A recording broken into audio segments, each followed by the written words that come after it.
Hola, les damos la bienvenida. ¿Qué tal, Chayo? Hola Rafa, ¿cómo están?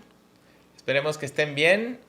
Muy emocionado de estar aquí otra vez con ustedes. Ya llevamos bastantitos capítulos, bueno, no bastantes, pero ya muchos, ¿no? Creo que con el último capítulo del tasbiendismo ya tenemos como la plataforma sólida de lo que la integración avanzada del ser propone y vamos a estar ya explorando muchas de diferentes conceptos y diferentes temas, pero ya con un lenguaje común. Creo que esto de vaciar la taza ya se ha esparcido a muchos lugares y la RUR, la responsabilidad única de la realidad, también ya se convirtió verbo, ¿no? Porque ya rureamos las cosas. Sí.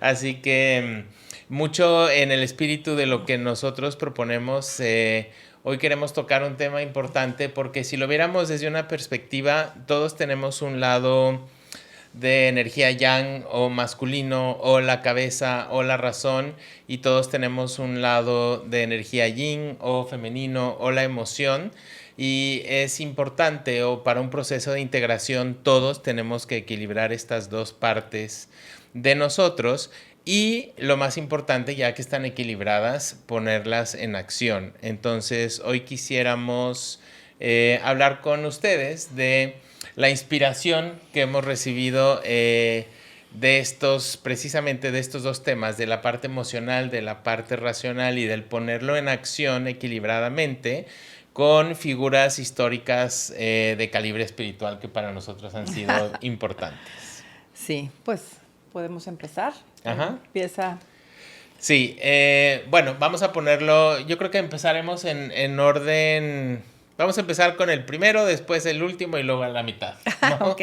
Eh, eh, la primera persona que nos ha inspirado a nosotros espiritualmente, y quizás antes de empezar quisiera hacer un breve paréntesis. Esto que vamos a compartir es simplemente lo que a nosotros nos ha llegado y porque ha habido muchas personas en la historia de la humanidad que han venido a revolucionar la forma en la que pensamos. De hecho, si le prestamos al hinduismo un concepto que se llama avatar, no solo la película ni lo que hacen en los videojuegos, sino que la palabra avatar no es una palabra que etimológicamente en sánscrito ava quiere decir abajo y tar quiere decir cruzar.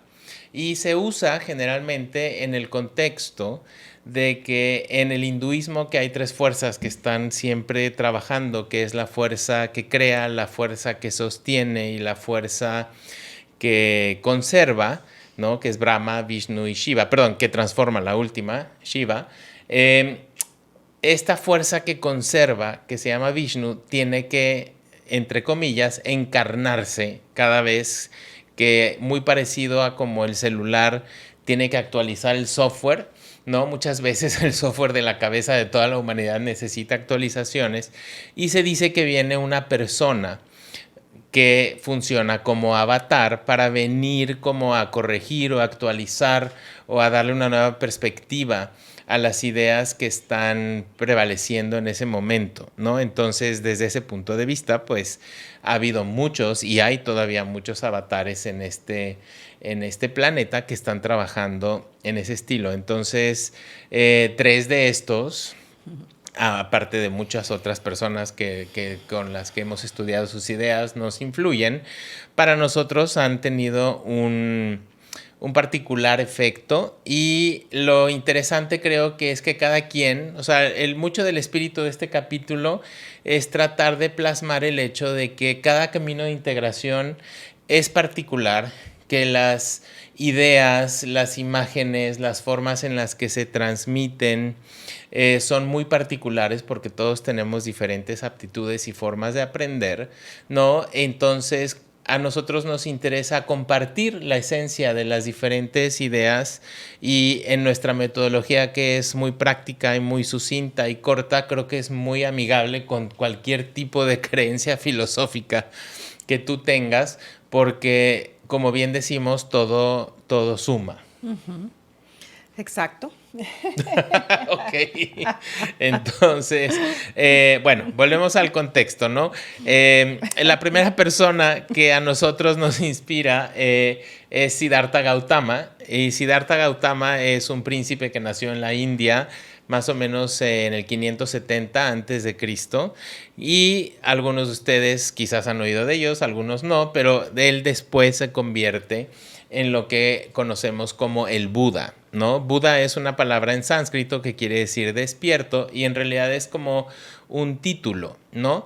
Entonces él es una persona que a través de una serie de pruebas y de estudios logra llegar a un entendimiento profundo de la realidad, ¿no? De él nos inspiramos mucho en esta cuestión de las semillas y de la causa y el efecto, ¿no? Porque lo pone de una manera muy clara. Creo que la parte que a mí en lo personal siempre me llamó la atención es esta gran habilidad que a mí me dio mucha paz de poder entender el vínculo entre tu conducta y tu experiencia de la realidad, ¿no? El poderte dar la, la experiencia de la realidad a ti, ¿no? Eso para mí es un gran efecto. Y Siddhartha, como en la India en ese momento era una potencia económica, había mucho desarrollo filosófico y material en esa época de ese lado del mundo,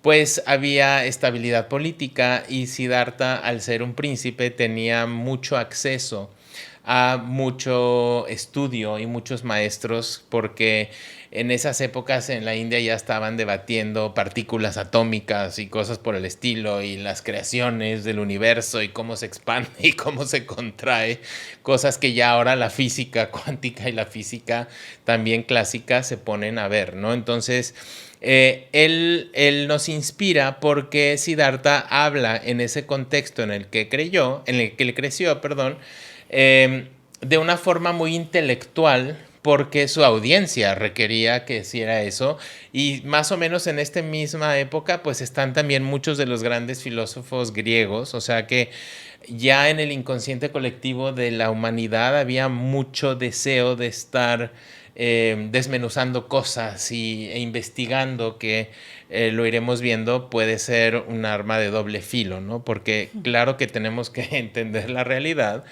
pero no al punto de que nos quedemos dando vueltas y queriendo entender todo siempre, ¿no? ¿Nos quieres hablar un poquito del último en términos cronológicos? Bueno, yo les quisiera compartir un poquito de mi experiencia personal. Yo nací en un contexto, en una familia, en donde dos de los hermanos de mi mamá, sacerdotes católicos, y uno en especial muy cercano para mí, me influenció muchísimo en irme enseñando un Jesús de la acción, un Jesús que a mí me marcó mucho mi vida.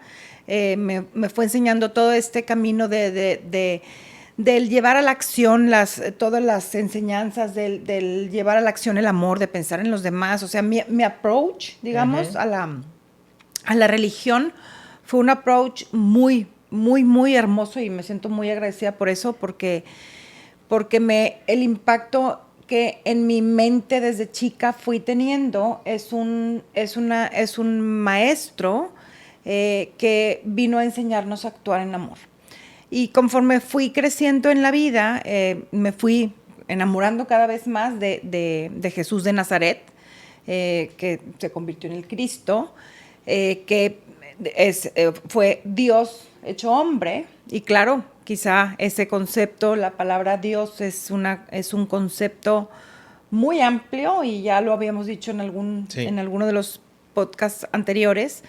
Un concepto, pues que en realidad es la mente humana la que necesita como conceptualizar ese gran poder superior, y son conceptos que a final de cuentas, desde que yo estaba chica, mi tío Roberto, ya diciendo nombres y todo, mi tío Roberto me decía, lo importante es actuar, y como Jesús mismo lo decía, por sus obras los conoceréis. Entonces, cuando yo conozco a Rafa me presenta a Siddhartha Gautama. Rafa me presenta, yo no tenía idea de nada, o sea, yo no tenía, digamos, bueno, sí, claro que había oído hablar del Buda y había oído hablar del karma y había oído hablar de, pero pues la verdad aquí qué buen karma, qué mal karma, Buda, el gordito que le sobra la panza, que resulta que no era conozco a Rafa y filosofando, platicando, porque desde que lo conocí fuimos como teniendo una conexión muy fuerte en esas filosofadas y en ese cómo ver la vida, que a mí me ha nutrido mucho. Espero que a ti también. También. Si no, no estaríamos aquí, ¿verdad? Me presenta a Siddhartha y me empieza a hablar de todas las enseñanzas y la vida de Siddhartha y el cómo explicaba las cosas. Y, o sea, me quedaba tan impresionada de poder conectar. Yo decía, es que es exactamente lo mismo que decía Jesús, exactamente lo mismo, nada más que ahora, como dijo Rafa en un principio, pues Jesús nace 500 años después y nace en un contexto sociopolítico muy diferente, en un contexto muy complicado, había mucha guerra, mucha pobreza, mucha opresión, etc. Y las enseñanzas de Jesús están dictadas desde lo emocional, o sea, desde el amor, ¿sí? Como tú dijiste, el contexto o la gente con la que convivía Siddhartha eran seres humanos muy estudiados, con mucha visión intelectual, y Jesús, al contrario, o sea, el contexto en el que él se rodeaba había mucha necesidad de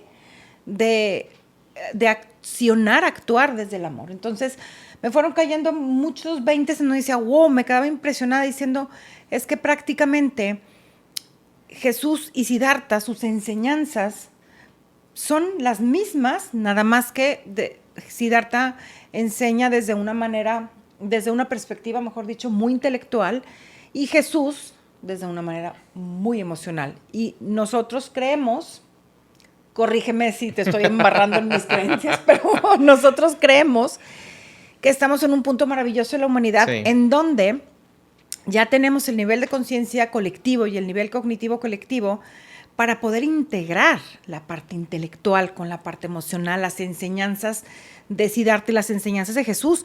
O sea, nosotros nos hemos preguntado, estos dos hombres, hablando del hombre, el ser humano, o sea, Siddhartha Gautama, que se convirtió en el Buda, y Jesús de Nazaret, que se convirtió en Cristo, estos dos hombres han marcado la historia de la humanidad, ¿sí? De uno de ellos, pues, hasta en un antes y un después, claro, de su nacimiento, y se sigue hablando de sus enseñanzas, se sigue hablando, pues, creemos que, pues, algo de razón tienen estos dos hombres, una razón muy, muy, muy poderosa, que con el tiempo, el ser humano ha creado intelectualmente muchísimas herramientas maravillosas, que si la medicina, que si la filosofía, la psicología, todo entendimiento de cómo funcionan las cosas, y son herramientas maravillosas. Estamos en un punto increíble en donde podemos integrar todas las herramientas que ha creado el humano con las enseñanzas profundas de estos grandes maestros que nos han venido a hablar tanto intelectualmente como emocionalmente del cómo accionar en la realidad, de cómo funciona nuestra realidad. Sí, sí, es bonito porque esta metodología, creo que en el primer capítulo, en el segundo hablamos de que ha sido una interacción que ha creado una forma de podernos entender más a nosotros mismos, nuestro lado racional y nuestro lado emocional. Y ha sido una retroalimentación muy bonita porque yo, por ejemplo, pues yo no tuve realmente una formación religiosa tal cual, ¿no? Y no tuve realmente un acercamiento o una definición o de Dios o de un paradigma que me pudiera a mí crear o tener un sistema en el cual yo podía entender las cosas, y se quedó un poco en stand-by. Cuando yo escuchaba a Jesús, en realidad sí me llamaba mucho la atención lo que él enseñaba, pero pues no tuve una definición. Ahí yo tuve cosechas distintas a las de Chayo, ¿no? Tan madura en ese momento como yo lo requería, y fue cuando ya más avanzado, ¿no? Por ahí de mis 20s, es cuando me topo con el budismo, que yo sinceramente el Buda para mí era el gordito que le frotabas la panza y te da buena suerte, ¿no? Hasta que me di cuenta que no, que era toda una cuestión muy diferente y por muchos años sí estuve muy involucrado en la práctica de la religión budista. Y ahora creo que ya estamos en esta parte de la nueva evolución. A mí me ha servido, por ejemplo, pues el ya dejar los ismos, ¿no? Porque luego también ahí en la gente que nos conoce como que entra el rumor de que Rafa es el budista y Chayo es la católica, ¿no? Y en realidad no, o sea, creo que parte de este ejercicio ha sido el poder quedarnos con la esencia de lo que estos dos grandes maestros, ahorita hablaremos del tercero, nos vienen a dar porque se necesitan ambas cosas. O sea, si ustedes ven el logo de Adva, es un pajarito que tiene dos alas y evidentemente cualquier pájaro necesita dos alas para volar, ¿no? Entonces se necesita desarrollar el lado yang, se necesita la sabiduría, que es un entendimiento correcto de dónde proviene la realidad, no acumular mucho conocimiento técnico, y se necesita la bondad, se necesita el amor para actuar desde el amor, porque si no, se queda uno, corre el riesgo de volverse uno una computadora maravillosa con mucho conocimiento, pero con el menor grado de empatía con el prójimo, o si no actuamos con conciencia y aún así hacemos acciones virtuosas, nos perdemos la parte del poder evolucionar más rápido en conjunto. Claro. No, y desde nuestro punto de vista, volviendo a que estamos en un punto muy hermoso en la humanidad, estamos en un punto de integración, en donde integrar todas las líneas espirituales, como le preguntaron alguna vez al Dalai Lama, ¿cuál es la mejor religión? La que a ti te hace ser una mejor persona. Sí. Entonces, en realidad creo que todas las líneas espirituales que siguen a grandes maestros que actúan realmente, llevan a la acción, no el pura conocimiento intelectual, sino que llevan a la acción sus enseñanzas y que sus obras son precisamente en amor, son maravillosos, son maravillosos. Creo que es parte de la acción del amor, el poder respetar la manera de, digamos, la manera o la línea que se sigue para ir creciendo en ser una buena persona. Y estamos en una época increíble donde hay, como quien dice, un menú muy abierto. Sí.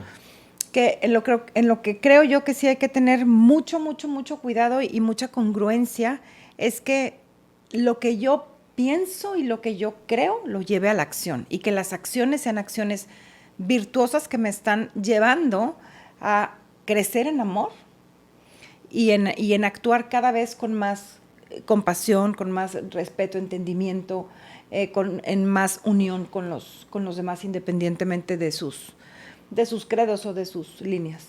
Sí, creo que si vemos, por ejemplo, todo este proceso de la historia de la humanidad en el que estamos en un contexto de mucha globalización, de mucha interconexión, creo que ya queda muy patente que todo es interdependiente, que todos estamos relacionados y que todos nos estamos alimentando. El poder ya unir a las esquinas del mundo con una sola llamada en un segundo, el que puedas tener en el internet el acceso a toda la sabiduría de todas las tradiciones de muchos temas, creo que también ya es muy indicativo en la película de Todos como agregado, que ya estamos listos para nutrirnos de todo. Exacto. Y de todos, ¿no? Y eso es lo bonito de poder enriquecernos de las diferentes formas de ver las cosas y que vayas tú creando, buscando, ¿no?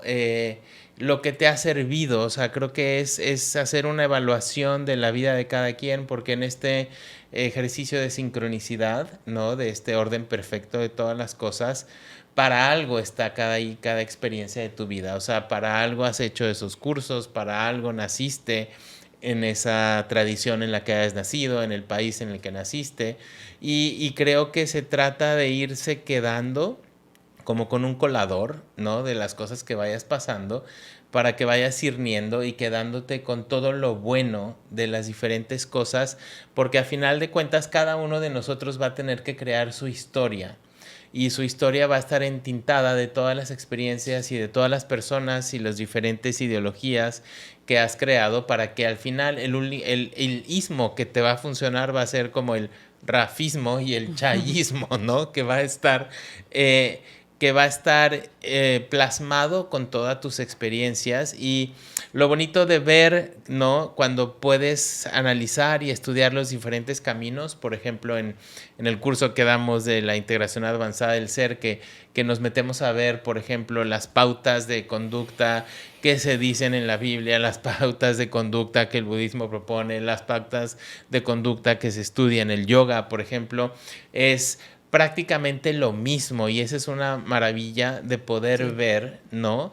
Que nadie tiene el copyright de la verdad universal, porque cualquier persona con 2 neuronas espirituales conectadas, ¿no? Como que llegaría a la misma conclusión de, duh, ¿no? O sea, todo es amor y todo es no violencia. Y viéndolo del otro lado, qué maravilla que estamos en un punto en donde podemos ver que los grandes maestros y todas las líneas espirituales hablan de lo mismo. Realmente sus propuestas sencillas y claras son exactamente las mismas. Sí. Eso nos da una claridad de wow. O sea, en realidad son pocas las, digamos, los enfoques en los que hay que llevar la vida, que es el accionar virtuosamente. Fíjense cómo todos hablan de respetarás lo que no te es dado, que vendría siendo lo mismo de no robarás, no mentirás, amarás al prójimo como a ti mismo.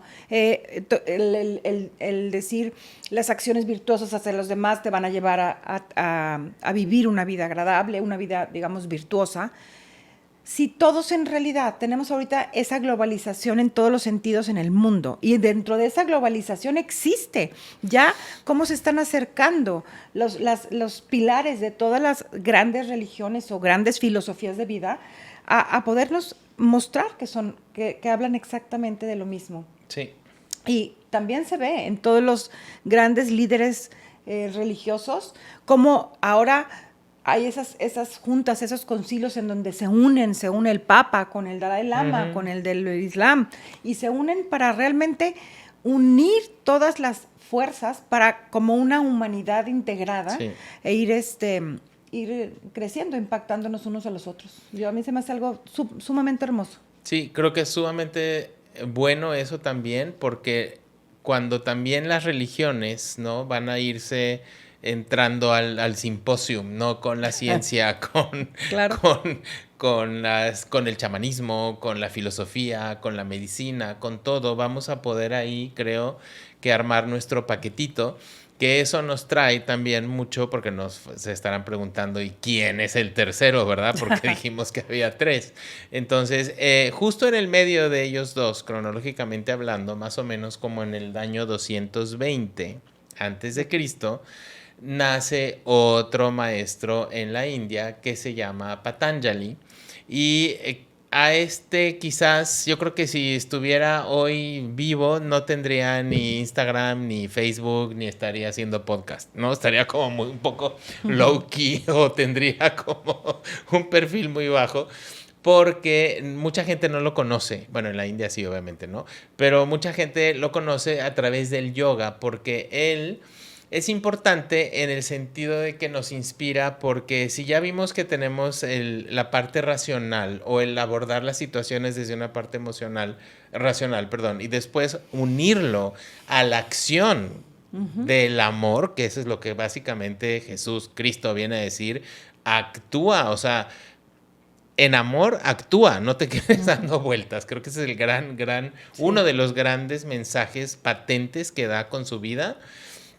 Y lo bonito de el maestro Patanjali es que él es una persona que logra yo creo que tenía el tiempo y tenía los recursos y tenía todo. Compila. Él compila las ideas que estaban en su momento flotando o esparciéndose y las concreta en un libro que se llama el Yoga Sutra. De ellos, el único de ellos tres que deja algo escrito es él, ¿no? Que es un libro cortito, en aforismos cortos, que sigue vivo 2000 años después, que se amolda muy bien las ideas básicas a cualquier tipo de creencia, porque no está hablando en términos ni fantasiosos, ni mucho de adherirse a alguna secta, o a pesar de que lo pueden a él asociar a una escuela filosófica clásica en la India, sus palabras son muy claras y da como una receta de cocina. Entonces, él era yogi, porque obviamente practicaba yoga, era filósofo. También en el sur de la India lo veneran mucho como uno de los padres de la danza clásica. Escribió libros de Ayurveda, que es la medicina clásica de la India, libros de gramática. Entonces, es inspirador porque todas las herramientas que tuvo las pudo sintetizar y las plasmó y las usó para ayudar también en forma a los demás. O sea que creo que es algo que todos tenemos que sidartearnos en nuestro lado racional, nos tenemos que jesusear en nuestro lado emocional y tenemos que patanjalearnos para que usemos todas estas cosas que hemos adquirido, todas las herramientas que hemos experimentado a lo largo de la vida y ponerlas en práctica para ayudar a los demás. Sí, muy de acuerdo contigo. Entonces, eso queríamos compartir con ustedes en este capítulo, porque probablemente en capítulos posteriores haremos referencias, ¿no? Si algún día hablamos, vamos a hacer referencias a otras cosas, a otros maestros y otras tradiciones, pero sí un poco entender y decir de dónde viene, también como un poco un tributo a estas personas, ¿no? Que han sido muy inspiradoras y que han dejado un cambio profundo, como ya dijimos, muchas otras figuras que han venido aquí al planeta. Muy bien. Muy bien, pues con eso los dejamos hoy y nos vemos pronto en otro capítulo. Gracias. Gracias.